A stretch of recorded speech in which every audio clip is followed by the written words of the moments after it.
What's up everyone? Alex here. Spring is finally here, which makes it the perfect time to peek into our backlogs and play some games that are dying to be played. Whenever spring rolls around, I always prioritize playing games that have recently come out, so I wanted to reveal the games that I'm playing through right now, as well as my progress and impressions of them. And as a fun bonus, I'll be sharing the top 5 games the community has been playing based on what you shared on a recent post. If you haven't shared what you've been playing yet, post them in the comments below and tell us how it's going. And if you'd like me to make either a review or video on any specific games I've mentioned, let me know in the comments too.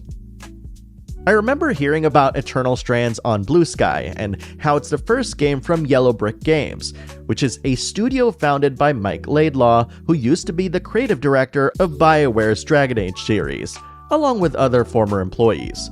It's a fantasy-themed action-adventure game that has you venturing into the ruins of a long-lost civilization, which attempts to combine select design elements from the latest Zelda games and Shadow of the Colossus.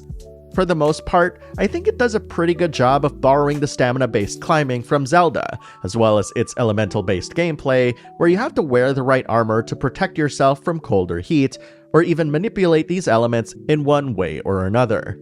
Truthfully, however, its level design is less modern Zelda and more like segmented areas, which kinda remind me of Kingdoms of Amalur, albeit with more freedom. A lot of things are destructible in the world, which is both a blessing and a curse. There's this one time that I was climbing a tower and a roaming dragon found me and kept circling it and trying to nail me with its fireballs. I definitely can't say that I've had that happen to me in games ever. The story and characters are keeping me engaged, and are mostly voice acted, and wondering what the different areas look like is what's driving me to continue playing this game. I'm approximating that I'm only about 10% through the game, but I genuinely enjoyed what I played of it thus far.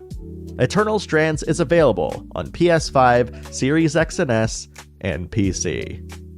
I'm a huge fan of traditional adventure games, which is the modern term for the classic point-and-click adventure games that I used to play when I was young. So when I heard that Life is Strange Double Exposure was a sequel that featured the original series protagonist Max, complete with a new alternate dimension mechanic, I immediately got curious. Naturally, any choices you made in that game are carried over by a series of questions you have to answer, which bring you back to some fateful moments, but it'll probably go over your head if you haven't played said game. Nonetheless, the first 3 chapters were fantastic, which really set the stage for the game's alternate reality mechanic that doubled the amount of places I could explore. And you know me in exploration. I love it. Being able to contrast and go back and forth between both dimensions was fun, though some of the requirements to advance can be a little bit too obtuse. And sadly, while these first 3 chapters were great and made me really fall back in love with Max, the next chapter is where it started to fall apart for me. I won't spoil what it is here, but it's a shame that I'm roughly about 60% through the game and it's losing a little bit of steam. Still, I'm almost at the end, so I'm sure I'll push through to see what happens. Life is Strange Double Exposure is out on PS5, Series X and S, Switch, and PC. In terms of sheer scale and scope, nothing comes close to what Xenoblade Chronicles delivers in the JRPG space. So when I heard that Xenoblade Chronicles X excelled in that, and also introduced mechs as well, it made me want to try out this former Wii U exclusive. But before Xenoblade Chronicles fans get excited, you should probably know that Xenoblade Chronicles X Definitive Edition mostly features plot-based storytelling, meaning character development takes a considerable backseat. Nonetheless, the premise is at least interesting, given how Earth was just completely obliterated as it practically served as a staging area for one of the most destructive alien battles in the history of man, and we weren't even involved. I'm just a little bit beyond the first hours of the game, probably below 10%, still being tutorialized at a lowly level 8, grinding up to level 10 as I venture further and further away from the base. It is very MMO-like in its design, and I love that there's a sense of peril when I venture out into the world. I'm impatiently waiting for the opportunity to pilot my own Skell, which I hope is a truly epic moment. As with most other Xenoblade Chronicles games, Xenoblade Chronicles X Definitive Edition is exclusive to the Nintendo Switch. Fun fact: back when Yakuza Kiwami 2 came out, I interviewed then RGG Studio localization point man Scott Strickert.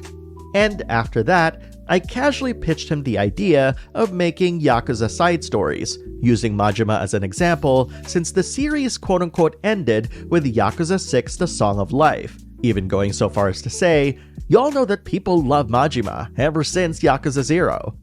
While I won't claim to be the main reason why we got this next game, I will say that I was very excited to learn about Like a Dragon Pirate Yakuza in Hawaii when it was finally announced. And the first thing on my mind was, about damn time. I'm in Chapter 3 right now, which is roughly 50% through the game, and what I've played reminded me of how much I love the action Yakuza games. And when you compare this Gaiden game to Kiryu's, Joryu's game, it feels so much more expansive and larger in scope than that game. I love how this game incorporated elements from Like a Dragon Infinite Wealth in such a fun way that it made for an enjoyable trip through familiar haunts. Because of how big Hawaii is, I was concerned that going through the same locations would get boring. But Pirate Yakuza in Hawaii did such a good job that I found myself wanting to 100% the game. And out of all the games featured in here, I'm actually thinking of making a video on this one. Like a Dragon Pirate Yakuza in Hawaii is out on PlayStation and Xbox platforms and PC. And those are the games that I'm currently playing, that I'm allowed to talk about. So let's find out the top 5 games that the community has been playing, shall we? Tied with number 4, which basically takes up both 4th and 5th spots, we have Monster Hunter Wilds and Suikoden 1 HD Remaster. At number 3, we have Atelier Yumiya. Not surprised, we've got a lot of Atelier fans in the community. At number 2, we have Assassin's Creed Shadows. This game's doing really well in the gaming community at large, so I'm not surprised that it's gotten the attention of some of us here. And finally, at number 1, we have Xenoblade Chronicles X Definitive Edition. I'm happy to be in good company, playing the latest, well, relatively latest, game in the Xenoblade Chronicles series, and I'm hoping that everyone's having a ton of fun playing it. That being said, if the game you're playing wasn't mentioned, post what it is and what you think of it in the comments below so we can talk about it. And if you like JRPGs, Japanese indies, and niche games, hit like, post a comment, and subscribe to the channel for more updates, reviews, and videos on games in these genres. Thank you very much for watching, and I'll see you in the next video.